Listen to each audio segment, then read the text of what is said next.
శివ సాక్షాత్కారం. ఈ మాట వినగానే ఏమిటి అనిపిస్తుంది? శివుడు సాక్షాత్కరించడం అంటే ఏమిటి? అసలు సాక్షాత్కారం అనే మాటకు అర్థం ఏమిటి?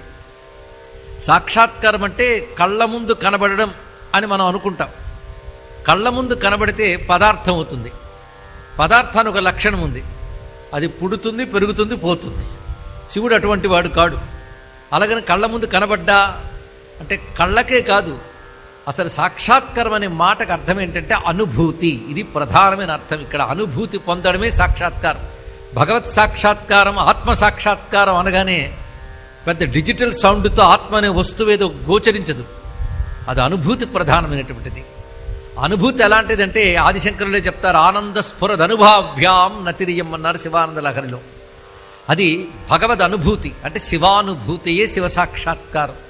ఆ అనుభూతి ఎలా పొందుతాం అనేది ఇక్కడ చెప్పుకుంటూ శివానుభూతిని పొందే మార్గము, శివానుభూతి అంటే ఏమిటో చెప్పుకుంటున్నాం.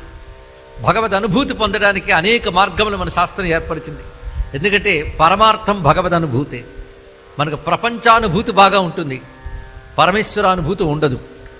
కానీ ప్రపంచానుభూతి మిథ్య, శాశ్వతం కాదు. పరమేశ్వరానుభూతే ముఖ్యమైనది. అది పొందడానికే ఇచ్చిన సాధనలే మనకు శాస్త్రం వివిధ పద్ధతుల్లో యోగ మార్గముల ద్వారా అందించినది. ఆ యోగం